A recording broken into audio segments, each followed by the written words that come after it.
कहानी है रामपुर गांव की, जहां के मर्द महिलाओं को हमेशा नीचा दिखाने की कोशिश में रहते। अरे अभी तक खाना नहीं आया, क्या मुझे एक और शादी करने की जरूरत है? नहीं जी नहीं, ऐसा मत करना, वरना मैं कहाँ जाऊंगी।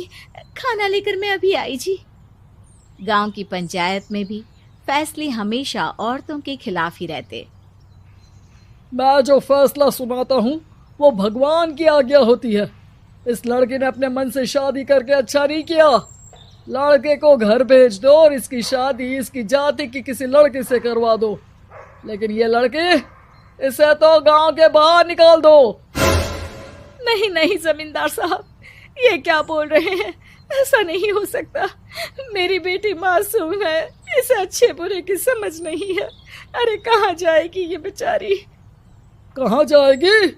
इतनी चिंता है तो पूरे परिवार का गांव निकाला कर देते हैं। बेचारे पूरे बसे बसाए परिवार को गांव छोड़ना पड़ता है।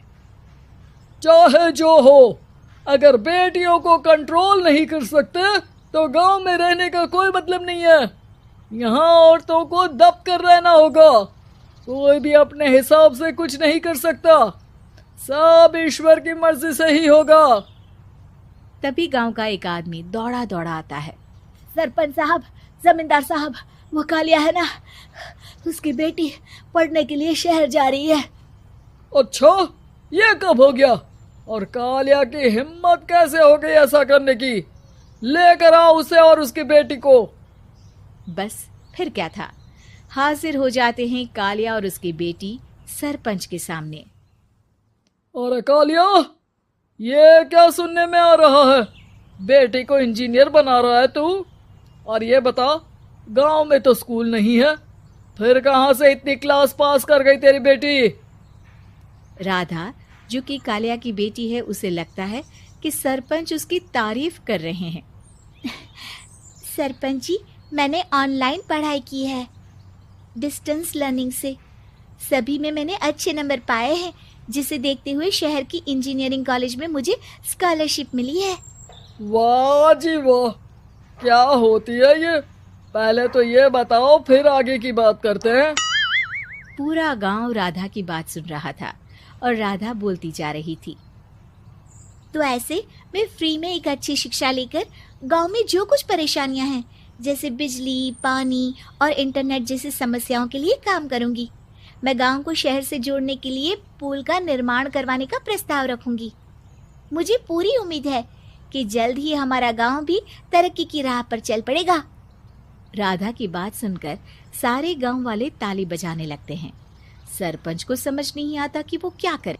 चुप रह नादान लड़की, गांव के खिलाफ जाने के लिए तुझे गांव से बेदखल कर दिया जाएगा, वो भी पूरे परिवार के साथ। और हाँ, अगर ठीक से गांव में रहना चाहती है तो ये पढ़ाई लिखाई छोड़ दे।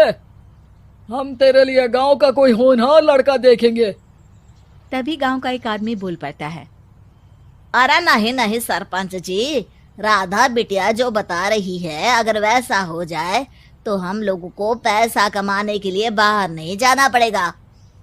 हाँ जी, और ना ही कोसों दूर पानी के लिए भटकना पड़ेगा।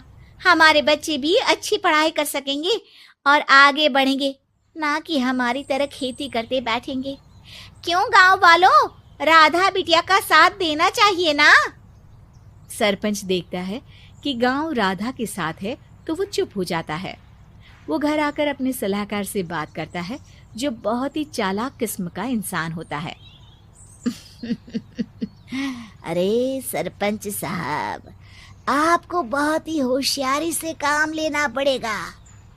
एक बार गांव तरक्की कर गया, यहाँ के बालक पढ़ लिए तो कोई ना पूछेगा आपको।